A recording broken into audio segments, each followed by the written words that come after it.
Dans la première capsule, nous avons discuté des questions à se poser avant de se lancer dans un processus de séparation devant les tribunaux.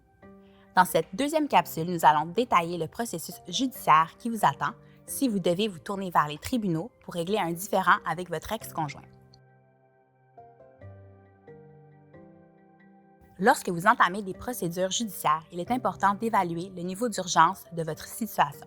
Vous vous en doutez, les procédures judiciaires peuvent prendre des mois, voire des années avant d'être complètement réglées.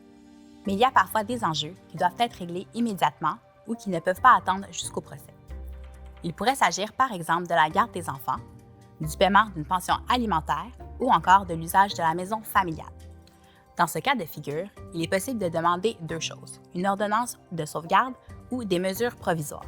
Une ordonnance de sauvegarde, c'est une demande qui sera traitée en quelques jours ou semaines selon l'urgence de la situation. L'ordonnance est valide pour un maximum de 6 mois et elle peut être renouvelée. Pour régler certaines questions non urgentes, mais qui ne peuvent pas attendre le jugement final de divorce, un époux peut aussi demander des mesures provisoires. Ces mesures seront généralement valides jusqu'au divorce. Ces deux demandes peuvent être faites à tout moment durant le processus judiciaire. La demande introductive d'instance. Si vous êtes la personne qui initie le recours en justice, vous devrez déposer une demande introductive d'instance. Il est important que votre demande fasse état de tous les faits que vous voulez mettre en preuve et de toutes les conclusions que vous recherchez. Il faut vous demander qu'est-ce que vous cherchez à obtenir. De la garde des enfants à la pension alimentaire, il faut que tout soit indiqué à cette étape pour que le juge se penche sur ces questions. Si vous n'êtes pas certain de ce que vous devez demander ou ce à quoi vous avez droit, n'hésitez pas à consulter un avocat. On vous rappelle que le collectif juridique offre des consultations juridiques complètement gratuites aux personnes qui n'ont pas les moyens d'avoir recours au service d'un avocat. Lorsque la demande est prête, il faut aller la déposer au greffe du tribunal, au palais de justice. C'est à cette étape qu'un dossier à la cour sera ouvert. La demande doit également être transmise à l'ex-conjoint par huissier. C'est ce qu'on appelle la signification. Si vous êtes la personne qui avait déposé la demande introductive d'instance, vous êtes la partie demanderesse. Si vous êtes la personne qui se fait signifier la demande par votre ex-conjoint, vous êtes la partie défenderesse. Réponse et demande reconventionnelle.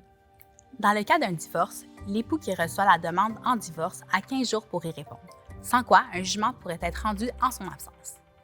Il est possible que l'époux défendeur ne se limite pas à une réponse, mais présente aussi ses propres demandes appelées demandes reconventionnelles. Il pourrait même déposer une demande de sauvegarde pour régler certaines questions urgentes. La présentation des demandes temporaires.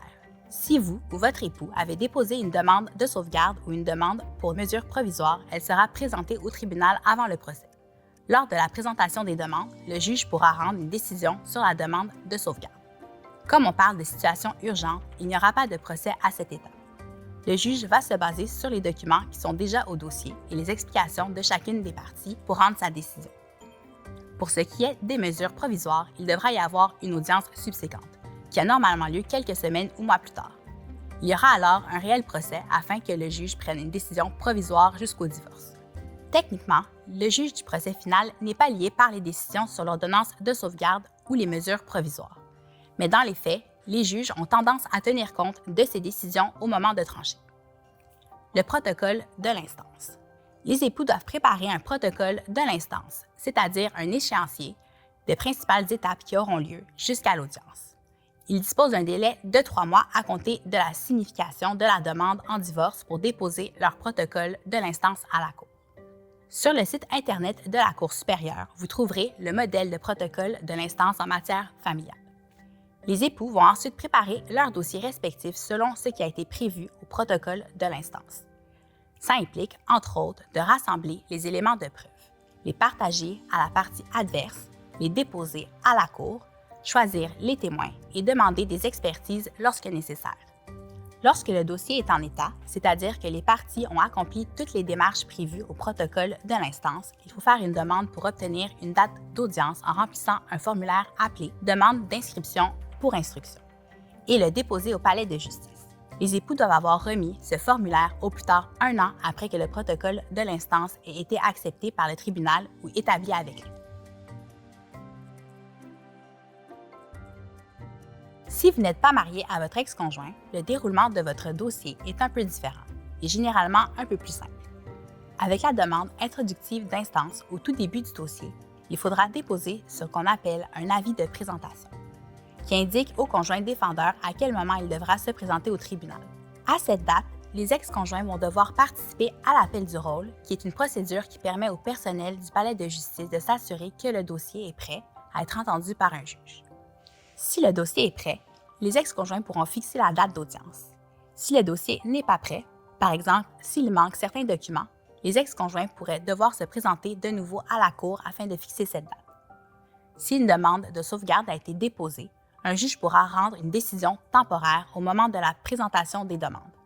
Cette décision est valable pour un maximum de 6 mois.